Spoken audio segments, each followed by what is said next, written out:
तो दोस्तों आपका आपके अपने YouTube channel RK with education पर। दोस्तों आज हम हमारे जो YouTube चैनल है उस पर शिक्षण विधियों से संबंधित टीचिंग मेथड यानी कि जो हमारे टीचिंग मेथड रीट के एग्जाम में पूछे जा रहे हैं उनसे संबंधित आज एक सीरीज स्टार्ट करने वाले हैं। इसके अंदर हम रोजाना 20 प्रश्न इस पर देखेंगे और ये जो प्रश्न है ये REET pre, REET mains, second grade और सीटेट आदि की जो पिछली परीक्षाएं हुई है उनमें पूछे गए प्रश्न है।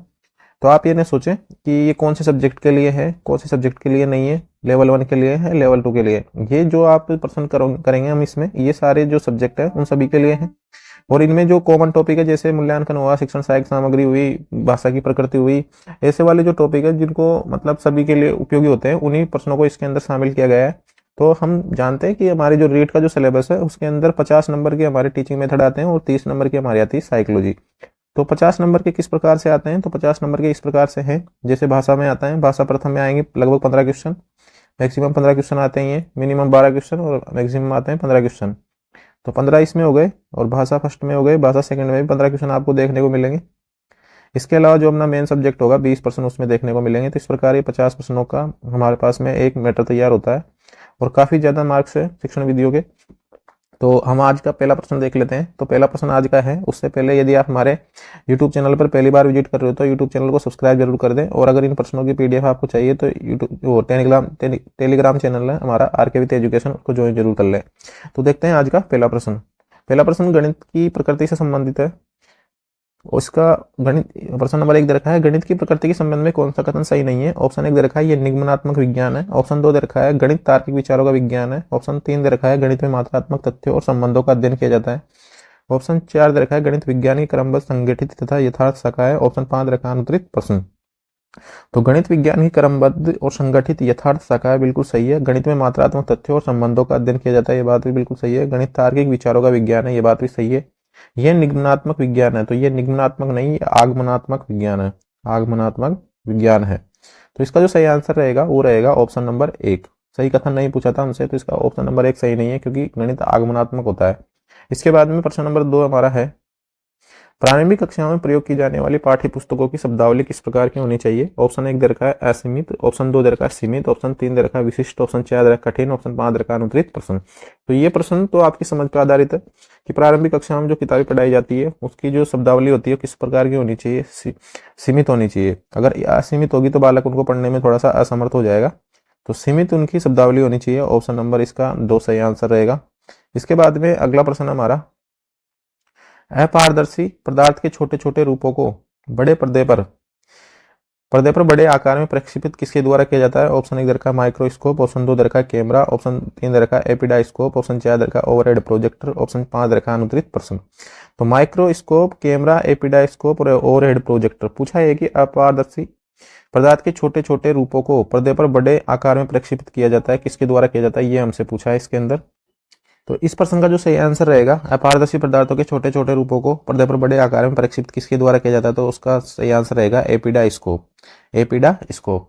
ये 3 होते हैं, एक तो होता है डाइस्कोप, डाइस्कोप, एक होता है एपिस्कोप, एपीस्कोप, और एक होता है एपिडाइस्कोप, एपिडाइस्कोप, स्कोप। तो डाइस्कोप क्या करता है, जैसे पारदर्शी पदार्थ के छोटे छोटे जो कण होते हैं इनको बड़ा करके दिखाता है।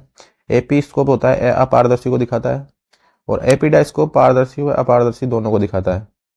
अपारदर्शी व पारदर्शी दोनों पदार्थों के जो छोटे छोटे रूप होते हैं उनको पर्दे पर बड़े रूप में दिखा सकता है। तो इसका जो सही आंसर रहेगा वो रहेगा एपिडाइस्कोप। अगर इसमें एपिस्कोप होता तो इसका आंसर सही होता है एपिस्कोप। इसके बाद में हमारा जो अगला प्रश्न है, एक अच्छे मूल्यांकन की विशेषता है। ऑप्शन 1 दे रखा है वस्तुनिष्ठ, ऑप्शन 2 दे रखा है विद्वता, ऑप्शन 3 दे रखा है विश्वसनीयता, ऑप्शन 4 दे रखा है उपयुक्त सभी, ऑप्शन 5 दे रखा है अनुत्तरित प्रश्न। तो एक अच्छे मूल्यांकन की विशेषता वस्तुनिष्ठता होती है, वेदता होती है, विश्वसनीयता होती है। तो सही आंसर हो जाएगा इसका उपयुक्त सभी। सही आंसर क्या रहेगा, उपयुक्त सभी इसका सही आंसर रहेगा। तो दोस्तों इसका जो सही आंसर रहेगा वो रहेगा उपयुक्त सभी। अब हम एक बार देख लेते हैं वस्तुनिष्ठता क्या होती है। वस्तुनिष्ठता क्या होती है, तो वस्तुनिष्ठता होती है दोस्तों, अगर एक ही अध्यापक, यदि अध्यापक की रुचि, उसकी मनोदशा, उसकी मनोस्थिति और स्वभाव और दृष्टिकोण आदि का प्रभाव अगर उसके मूल्यांकन पर ना पड़े तो ये होती है वस्तुनिष्ठता। कहने का मतलब ये है कि यदि एक ही परीक्षण है और उसको बार बार उसी व्यक्ति से या एक से अधिक व्यक्ति से, उसी व्यक्ति से नहीं, एक से अधिक व्यक्ति से अगर उस परीक्षण की जांच करवाई जाए तो जो उसके मार्क्स जो आ रहे हैं उसमें अंतर नहीं आना चाहिए।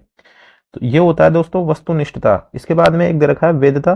तो जिस उद्देश्य के लिए अपने जो परीक्षण कर रहे हैं अगर वो उद्देश्य पूरा होता है, जैसे हमको पता करना है कि भाई अपनी क्लास में कौन कितने बच्चे कमजोर है, तो हमने एक मूल्यांकन किया और हमने पता लगा लिया, तब तो वो परीक्षण क्या है, वैध है।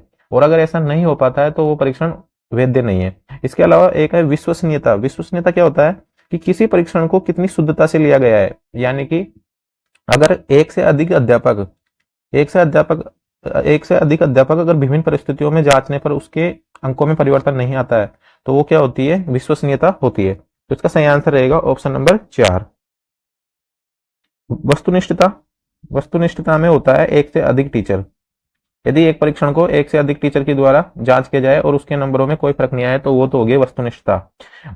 और विश्वसनीयता होती है अपनी एक ही अध्यापक के द्वारा वो परीक्षण अगर अलग अलग परिस्थितियों में लिया जाता है, इसमें एक ही टीचर रहेगा, इसमें एक से अधिक टीचर अगर परीक्षण को जांचते हैं और उसके अंतर नहीं आता तो वो तो होगी वस्तुनिष्ठता। और विश्वसनीयता होगी एक ही टीचर अलग अलग परिस्थितियों में अगर उस जो टेस्ट लिया है उसने अगर उसको ले तो और उसके अंकों में परिवर्तन नहीं आए तो वो होती है विश्वसनीयता। वैधता होती है जिस उद्देश्य के लिए हम टेस्ट ले रहे हैं अगर वो उद्देश्य पूरा होता है तो वो होती है वैधता। तो सही आंसर इसका हो जाएगा ऑप्शन नंबर 4। इसके बाद में अगला प्रश्न है वस्तुनिष्ठ प्रश्न का प्रकार है। ऑप्शन 1 दे रखा है आलोचनात्मक प्रश्न, ऑप्शन 2 दे रखा है विश्लेषणात्मक प्रश्न, ऑप्शन 3 दे रखा है मिलान चिन्ह, ऑप्शन 5 दे रखा है व्याख्यात्मक प्रश्न, ऑप्शन 5 दे रखा है अनुत्तरित प्रश्न। तो वस्तुनिष्ठ जो प्रश्न का प्रकार है वो होते हैं मिलान चिन्ह वाले प्रश्न। इसके अलावा जो एक होते हैं अवसद वाले प्रश्न, ये भी वस्तुनिष्ठ हो गए। एक रिक्त स्थान वाले प्रश्न भी वो हो गए। और एक हाँ ना में जो प्रश्न पूछे जाते हैं हाँ नहीं में, वो भी किस प्रकार के हैं, वस्तुनिष्ठ प्रश्न है। और एक हो गए मिलान चिन्ह वाले प्रश्न। तो ये सारे जो प्रश्न है ये है हमारे मिलान चिन्ह वाले प्रश्न और इनमें पाई जाती है वस्तुनिष्ठता। वस्तुनिष्ठता यानी कि अगर एक से अधिक टीचर से भी हम इनकी जांच करवा लें तब भी इनके परिणाम में कोई अंतर नहीं आएगा। तो सही आंसर हो जाएगा इसका ऑप्शन नंबर 3। इसके बाद में अगला प्रश्न हमारा उपचारात्मक शिक्षण के लिए आवश्यक नहीं है। ऑप्शन 1 दे रखा है शिक्षण विधि को स्थायी रखना, ऑप्शन 2 दे रखा है विद्यार्थी की किसी भी गलती की अवहेलना करना, ऑप्शन 3 दे रखा है पहले निदानात्मक परीक्षण कर देना, ऑप्शन 4 दे रखा है इनमें से कोई नहीं, ऑप्शन 5 दे रखा है अनुत्तरित प्रश्न। तो उपचारात्मक शिक्षण के लिए आवश्यक नहीं है शिक्षण विधि को स्थायी रखना, विद्यार्थियों के किसी भी गलती की अवहेलना करना, पहले निदानात्मक परीक्षण करना। तो पहले निदानात्मक परीक्षण होना चाहिए तो ये तो आवश्यक है। विद्यार्थियों की किसी भी गलती की अवहेलना करना ये भी आवश्यक नहीं है। शिक्षण विधि को स्थायी रखना, शिक्षण विधि को स्थायी रखना, ऑप्शन 1 दे रखा है शिक्षण विधि को स्थायी रखना। तो शिक्षण विधि को स्थायी रखना उपचारात्मक शिक्षण के लिए आवश्यक नहीं है। शिक्षण विधियों को हम चेंज कर सकते हैं बालक की स्थिति के अनुसार, बालक की व्यक्तिगत भिन्नताओं के अनुसार शिक्षण विधि को चेंज किया जा सकता है। तो सही आंसर इसका हो जाएगा ऑप्शन नंबर 1। इसके बाद में अगला प्रश्न हमारा उपचारात्मक शिक्षण के सोपान है। ऑप्शन 1 दे रखा है निदान कार्य, ऑप्शन 2 दे रखा है अभ्यास कार्य, ऑप्शन 3 दे रखा है परीक्षण, ऑप्शन 4 दे रखा है उपयुक्त सभी। तो उपचारात्मक शिक्षण के जो सोपान है निदान कार्य है, फिर अभ्यास कार्य और फिर परीक्षण है। तो सही आंसर हो जाएगा इसका उपयुक्त सभी, ऑप्शन नंबर 4 इसका सही आंसर रहेगा। इसके बाद में अगला प्रश्न हमारा सर्वे दृश्य सामग्री की आवश्यकता निम्न में से किसके लिए आवश्यक नहीं है, किस विधि के लिए आवश्यक नहीं है। ऑप्शन 1 दे रखा है समस्या समाधान विधि, ऑप्शन 2 दे रखा है व्याख्यान विधि, ऑप्शन 3 दे रखा है योजना विधि, ऑप्शन 4 दे रखा है उपयुक्त सभी, ऑप्शन 5 दे रखा है अनुत्तरित प्रश्न। तो हमारी जो ज्ञानेंद्रिया है उनके आधार पर जो शिक्षण सहायक सामग्रियां है, ज्ञानेंद्रियों के आधार पर जो शिक्षण सामग्री है उनको 3 भागों में बांटा गया है। एक तो सर्वे सामग्री, एक दृश्य सामग्री, एक सर्वे दृश्य सामग्री। और इसमें पूछा है कि सर्वे दृश्य सामग्री की आवश्यकता निम्न में से किस विधि के लिए नहीं है। तो समस्या समाधान विधि के लिए आवश्यकता पड़ती है, योजना विधि के लिए भी पड़ती है, लेकिन व्याख्यान विधि के लिए शिक्षण सहायक सामग्री की आवश्यकता नहीं पड़ती, क्योंकि इसमें क्या होता है शिक्षक सामने खड़ा हो जाता है और बच्चों को मौखिक रूप से व्याख्यान देता है। तो सही आंसर इसका हो जाएगा ऑप्शन नंबर 2। ऑप्शन नंबर 2 इसका सही आंसर रहेगा। इसके बाद में अगला प्रश्न हमारा शिक्षण में सबसे महत्वपूर्ण कार्य है। ऑप्शन 1 दे रखा है विषय निर्धारण, ऑप्शन 2 दे रखा है उद्देश्य निर्धारण, ऑप्शन 3 दे रखा है बिंदु निर्धारण, ऑप्शन 4 दे रखा है समय निर्धारण, ऑप्शन 5 दे रखा है अनुत्तरित प्रश्न। तो शिक्षण में जो सबसे महत्वपूर्ण कार्य है वो होता है उद्देश्य निर्धारण। जैसे हम कोई टॉपिक अगर कक्षा में पढ़ा रहे हैं तो हमें उसका जो उद्देश्य है, जैसे भी बालकों में ये चीज हमारे पढ़ाने के बाद में ये चीज का विकास हो जाना चाहिए या वो ये चीज सीख जाना चाहिए, तो ये जो होता है इसे बोलते हैं उद्देश्य निर्धारण। और बालकों के संबंध में इसे बोलते हैं अधिगम का प्रतिफल। क्या बोलते हैं? अधिगम का प्रतिफल। यानी बालक को कितना हमने सिखा दिया, ये उसका उद्देश्य हो गया किसी भी टॉपिक का या शिक्षण का। अधिगम का प्रतिफल इसे बोलते हैं outcome of learning. Outcome of learning ये टॉपिक भी दे रखा है, पहले ये नहीं था, रीट में फिर बाद में इसको जोड़ा था। तो आउटकम ऑफ लर्निंग इसको बोलते हैं उद्देश्य निर्धारण करना। तो सही आंसर इसका हो जाएगा ऑप्शन नंबर 2। इसके बाद में अगला प्रश्न हमारा, एक अच्छे मूल्यांकन की विशेषता है और विशेषता नहीं है पूछा है। तो ऑप्शन 1 दे रखा है इसका वैधता, ऑप्शन 2 दे रखा है वस्तुनिष्ठता, ऑप्शन 3 दे रखा है आत्मनिष्ठता, ऑप्शन 4 दे रखा है व्यापकता, ऑप्शन 5 दे रखा है अनुत्तरित प्रश्न। तो व्यापकता का मतलब ऐसा होना चाहिए, व्यापकता का मतलब ये है कि एक ऐसा परीक्षण है जिसमें पूरा पाठ्यक्रम कवर हो। एक परीक्षण है जिसमें जिसमें क्या हो, पूरा पाठ्यक्रम कवर हो, पूरा पाठ्यक्रम कवर हो, यानी पूरे पाठ्यक्रम से प्रश्न हो। वस्तुनिष्ठता मैंने बताई दी कि यदि एक ही टीचर एक परीक्षण को ले और उसे अगर विभिन्न अलग अलग टीचरों से अगर उसको परीक्षण की जांच की जाए तो अंकों में अंतर नहीं आना चाहिए, अंकों में अंतर नहीं आना चाहिए। यानी कि जो टीचर है उसकी जो मनोस्थिति है, दशा है, उसकी जो रुचि है, मनोस्थिति है, स्वभाव है, दृष्टिकोण है, उसका अंतर उसके अंदर आना नहीं चाहिए। जैसे एक प्रश्न है हमारे सामने कि राजस्थान की राजधानी जयपुर है, राजस्थान की राजधानी क्या है, एक प्रश्न हमको ये दे रखा है राजस्थान की राजधानी क्या है, राजधानी क्या है। तो इसमें ऑप्शन दे रखे हैं, जैसे जयपुर दे दिया, दूसरा दे दिया हमको जोधपुर, तीसरा दे दिया बीकानेर, चौथा दे दिया जैसलमेर। तो चाहे हम इसको किसी भी परिस्थिति में या किसी भी दृष्टिकोण में या किसी भी टीचर की रुचि के अनुसार, चाहे कहीं भी किसी भी परीक्षण को इसको जांच करवा ले किसी भी टीचर से, तो इसका सही आंसर क्या रहेगा, जयपुर ही रहेगा। तब तो ये वस्तुनिष्ठ हो गया, वस्तुनिष्ठ हो गया। लेकिन कुछ प्रश्न ऐसे हो जाते हैं जिसमें एक से अधिक उत्तर भी सही हो जाते हैं, तो फिर वहां पर वस्तुनिष्ठता नहीं पाई जाती। या जैसे अभी अपने निबंधात्मक प्रश्न लिखते हैं, निबंधात्मक प्रश्नों में क्या होती है कि आत्मनिष्ठता नहीं होती है। इसमें जो टीचर होता है उसके दृष्टिकोण का प्रभाव पड़ जाता है, उसकी रुचि का प्रभाव पड़ जाता है, उसके स्वभाव का प्रभाव पड़ जाता है।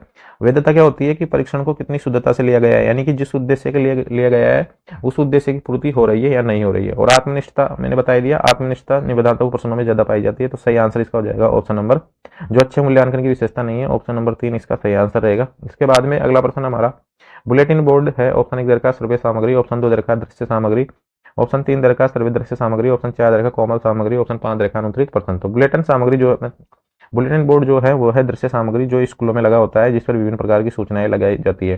तो सही आंसर हो जाएगा इसका ऑप्शन नंबर 2। इसके बाद में अगला प्रश्न हमारा, उपचारात्मक शिक्षण में नहीं होना चाहिए, ऑप्शन 1 दे रखा है उत्साहवर्धन, ऑप्शन 2 दे रखा है अभ्यास, ऑप्शन 3 दे रखा है उपहास, ऑप्शन 4 दे रखा है सहानुभूति, ऑप्शन 5 दे रखा है अनुत्तरित प्रश्न। तो उपचारात्मक शिक्षण में उपहास नहीं होना चाहिए, उत्साहवर्धन हो सकता है, अभ्यास हो सकता है, सहानुभूति हो सकती है, लेकिन हंसी मजाक किसी का होना नहीं चाहिए। तो सही आंसर हो जाएगा इसका ऑप्शन नंबर 3। ये सारे प्रश्न पिछली परीक्षा में पूछे गए प्रश्न है, इजी प्रश्न नहीं है। इसके बाद में अगला प्रश्न है, प्रश्न नंबर 13 है, पाठ्य पुस्तक की विषय वस्तु का प्रस्तुतिकरण नहीं होना चाहिए। ऑप्शन 1 दे रखा है ज्ञात से अज्ञात की ओर, ऑप्शन 2 दे रखा है कठिन से सरल की ओर, ऑप्शन 3 दे रखा है स्थूल से सूक्ष्म की ओर, ऑप्शन 4 दे रखा है सरल से कठिन की ओर, ऑप्शन 5 दे रखा है अनुत्तरित प्रश्न। तो पाठ्य पुस्तक की विषय वस्तु का प्रस्तुतिकरण नहीं होना चाहिए, ये प्रश्न हमसे पूछा है। तो ज्ञात से अज्ञात की ओर होना चाहिए, बिल्कुल सही है। कठिन से सरल की ओर, स्थूल से सूक्ष्म की ओर, ऑप्शन 4 दे रखा है सरल से कठिन की ओर। जब भी हमारे सामने दो ऑप्शन हमारे पास में एक दूसरे के विपरीत हो, तो डेफिनेटली है कि आंसर उन्हीं में से एक होगा। तो जैसे इसमें कठिन से सरल दे रखा है, एक में दे रखा है सरल से कठिन, तो पाठ्य पुस्तक की जो विषय वस्तु का प्रस्तुतिकरण नहीं होना चाहिए, वो नहीं होना चाहिए कठिन से सरल की ओर, जब कैसे होना चाहिए, सरल से कठिन की ओर। तो सही आंसर इसका रहेगा ऑप्शन नंबर 2। ऐसे हम ऑप्शन को एलिमिनेट भी कर सकते हैं, जैसे हमारे पास में भाई दो ऑप्शन एक दूसरे के विपरीत है, तो आंसर डेफिनेटली होगा कि उसी में से आएगा। इसका सही आंसर हो गया ऑप्शन नंबर 2। इसके बाद में अगला प्रश्न हमारा, बच्चों में गिनने की क्षमता के लिए प्राथमिक शर्त क्या है। ऑप्शन 1 दे रखा है स्थानीय मान अवधारणा में प्रवाह, ऑप्शन 2 दे रखा है संख्या लेखन में प्रवाह, ऑप्शन 3 दे रखा है संख्या शब्द अनुक्रम के साथ प्रवाह, ऑप्शन 4 दे रखा है इनमें से कोई नहीं, ऑप्शन 5 दे रखा है अनुत्तरित प्रश्न। तो बच्चों में गिनने की क्षमता के लिए प्राथमिक शर्त स्थानीय मान अवधारणा में प्रवाह, ये नहीं होगा। स्थानीय मान की अवधारणा तो काफी बाद में आता है। संख्या लेखन में प्रवाह, ये बात भी नहीं है। संख्या शब्द अनुक्रम के साथ प्रवाह, तो ये बात सही रहेगी, ऑप्शन नंबर 3 इसका सही आंसर हो जाएगा। इसके बाद में अगला प्रश्न है हमारा, उपचारात्मक शिक्षण की सफलता किस पर निर्भर करती है। ऑप्शन 1 दे रखा है उपचारात्मक शिक्षण की सामग्री पर, ऑप्शन 2 दे रखा है भाषिक नियमों के ज्ञान पर, ऑप्शन 3 दे रखा है समय व अवधि पर, ऑप्शन 4 दे रखा है समस्याओं के कारण की सही पहचान पर, ऑप्शन 5 दे रखा है अनुत्तरित प्रश्न। तो उपचारात्मक और जो निदानात्मक परीक्षण है, ये जो डॉक्टर की टर्मिनोलॉजी होती है उसी से ये प्रश्न, ये जो शब्द है वहां से उठाए गए। तो जैसे हम डॉक्टर के पास जाते हैं तो पहले हमारा टेस्ट करवाता है, और टेस्ट में जो जांच आती है, यानी कि हमारी जो बीमारी का कारण है, उसी के आधार पर वो हमको दवाई देता है। तो इसी प्रकार जो हमारे शिक्षण जो कार्य होता है उसके अंदर पहले समस्याओं के कारणों की अगर सही पहचान कर लेते हैं, तो उपचारात्मक शिक्षण की हमारी सफलता काफी हद तक बढ़ जाती है। तो सही आंसर हो जाएगा इसका ऑप्शन नंबर 4। ऑप्शन नंबर 4 इसका सही आंसर रहेगा। इसके बाद में अगला प्रश्न हमारा है, सहायक सामग्री का सिद्धांत है, ऑप्शन 1 दे रखा है प्रेरणा का सिद्धांत, ऑप्शन 2 दे रखा है क्रिया का सिद्धांत, ऑप्शन 3 दे रखा है शब्दकोश वृद्धि का सिद्धांत, ऑप्शन 4 दे रखा है उपयुक्त सभी, ऑप्शन 5 दे रखा है अनुत्तरित प्रश्न। तो सहायक सामग्री के सिद्धांत के लिए प्रेरणा का सिद्धांत भी है, क्रिया का सिद्धांत भी है और शब्दकोश वृद्धि का सिद्धांत भी है। तो सही आंसर इसका हो जाएगा ऑप्शन नंबर 4। इसके बाद में अगला प्रश्न हमारा, विचारों की अच्छी अभिवृत्ति या अभिव्यक्ति, अभिवृत्ति नहीं है, अभिव्यक्ति, अभिव्यक्ति किस प्रकार के प्रश्नों से हो सकती है। तो ऑप्शन 1 दे रखा है वस्तुनिष्ठ प्रश्न, ऑप्शन 2 दे रखा है अतिलघुरात्मक प्रश्न, ऑप्शन 3 दे रखा है निबंधात्मक प्रश्न, ऑप्शन 4 दे रखा है लघुरात्मक प्रश्न, ऑप्शन 5 दे रखा है अनुत्तरित प्रश्न। तो विचारों की अभिव्यक्ति किस प्रकार के प्रश्नों में हो सकती है। वस्तुनिष्ठ प्रश्नों में तो फिक्स पॉइंट आंसर होता है, अतिलघुरात्मक प्रश्न में 1 या 2 लाइन में आंसर देना होता है, तो इसमें नहीं हो सकता। लघुरात्मक में भी 5 या 7 लाइन में उत्तर देना होता है, तो ये भी नहीं हो सकता। निबंधात्मक प्रश्न एक ऐसे प्रश्न है जिसके अंदर हम हमारे विचारों की अभिव्यक्ति स्पष्ट रूप से कर सकते हैं। विचारों की अभिव्यक्ति, अच्छी अभिव्यक्ति हम उसके अंदर कर सकते हैं। विचारों की अभिव्यक्ति का सबसे अच्छा साधन कौन सा है, निबंधात्मक प्रश्न। तो सही आंसर इसका रह जाएगा ऑप्शन नंबर 3, ऑप्शन नंबर 3। इसके बाद में अगला प्रश्न हमारा, प्रस्तावना का मुख्य उद्देश्य क्या है। ऑप्शन 1 दे रखा है उद्देश्य कथन करवाना, ऑप्शन 2 दे रखा है प्रस्तुतिकरण, ऑप्शन 3 दे रखा है नवीन ज्ञान हेतु तत्पर करना, ऑप्शन 4 दे रखा है सामान्यकरण करना, ऑप्शन 5 दे रखा है अनुत्तरित प्रश्न। तो हमने बीएड और बीएसटीसी सबने कर रखी है, बीएड और बीएसटीसी। तो उसके अंदर जो हम प्रस्तावना का मुख्य जो उद्देश्य होते हैं वो होता है प्रस्तुतिकरण करना। क्या होता है, प्रस्तुतिकरण करना। और प्रस्तुतिकरण के बाद में हमारे पास में जो समस्यात्मक प्रश्न आएगा, समस्यात्मक प्रश्न, उसके बाद में बच्चों में थोड़ी सी तत्परता आएगी। तो इसका जो सही आंसर रहेगा वो रहेगा प्रस्तुतिकरण, इसका सही आंसर माना है एग्जाम में, सही आंसर रहेगा इसका ऑप्शन नंबर 2। इसके बाद में अगला प्रश्न है हमारा, प्रश्न नंबर 19 है, उपचारात्मक शिक्षण किया जाता है शिक्षा से पूर्व, ऑप्शन 2 दे रखा है परीक्षण से पूर्व, ऑप्शन 3 दे रखा है निदानात्मक परीक्षण के बाद, ऑप्शन 4 दे रखा है शिक्षण के साथ साथ, ऑप्शन 5 दे रखा है अनुत्तरित प्रश्न। तो उपचारात्मक शिक्षण जो किया जाता है वो कब किया जाएगा, जब निदानात्मक परीक्षण हो जाएगा, यानी कि जब हमारा टेस्ट हो जाएगा तो हम क्या करेंगे, निदानात्मक परीक्षण। सही आंसर हो जाएगा हमारा ऑप्शन नंबर 3। उसके बाद में हम, निदानात्मक तो होता है परीक्षण और उपचारात्मक होता है शिक्षण, यानी निदान कर लिया। निदान का मतलब है हमने बालक की जो समस्याएं हैं उसको, कहाँ पर वो कमजोर है, क्या क्या कारण है, तो अगर हमने उसकी जांच कर ली उसके बाद में उपचारात्मक शिक्षण कर सकते हैं। तो 3 इसका सही आंसर रहेगा। इसके बाद में अगला प्रश्न हमारा, सत्र की समाप्ति पर प्रयुक्त मूल्यांकन कौन सा है। ऑप्शन 1 दे रखा है नियोजनात्मक मूल्यांकन, ऑप्शन 2 दे रखा है निर्माणात्मक मूल्यांकन, ऑप्शन 3 दे रखा है निदानात्मक मूल्यांकन, ऑप्शन 4 दे रखा है योगात्मक मूल्यांकन, ऑप्शन 5 दे रखा है अनुत्तरित प्रश्न। तो सत्र की समाप्ति पर होने वाला जो मूल्यांकन है वो होता है योगात्मक मूल्यांकन। कौन सा, योगात्मक मूल्यांकन। और निदानात्मक मूल्यांकन होता है बालक की कमजोरी का पता लगाने के लिए किया जाता है, निदानात्मक मूल्यांकन। निर्माणात्मक मूल्यांकन और नियोजनात्मक मूल्यांकन जो हमारी सत्र पर्यंत जो चलते रहते हैं बीच में 6 महीने के अंतराल पर, वो होते हैं निर्माणात्मक। इसे और योगात्मक मूल्यांकन को एक संकलनात्मक मूल्यांकन भी इसको बोलते हैं, मूल्यांकन। तो दोस्तों ये थे आज के हमारे शिक्षण विधियों से संबंधित 20 प्रश्न। इसमें हमने कॉमन प्रश्न रखने की कोशिश की है। आने वाले भागों में भी हम जो ऐसे प्रश्न को ही इसके अंदर शामिल करेंगे जो रीट लेवल 1 और रीट लेवल 2 के जो भी विद्यार्थी हैं, अलग अलग विषय के संबंधित सभी प्रश्न उसके अंदर आ जाए। ये सारे के सारे प्रश्न पिछली परीक्षा में पूछे गए प्रश्न है तथा ये बार बार रिपीट होते रहते हैं ये प्रश्न। तो यदि आप इन प्रश्नों की पीडीएफ चाहते हो तो आप हमारे टेलीग्राम चैनल है आरके विथ एजुकेशन, उसको ज्वाइन जरूर कर लें। और अगर यूट्यूब चैनल पर पहली बार विजिट करें तो यूट्यूब चैनल को भी सब्सक्राइब जरूर कर दें और अपने मित्रों के साथ शेयर जरूर करें जो रीट लेवल 1, रीट लेवल 2 या सेकंड ग्रेड, फर्स्ट ग्रेड की जो तैयारी कर रहे हैं उनके साथ शेयर जरूर कर दें। और ऐसे ही वीडियो देखने तथा जॉब संबंधी अन्य अपडेट के लिए आप हमारे यूट्यूब चैनल पर बने रहे।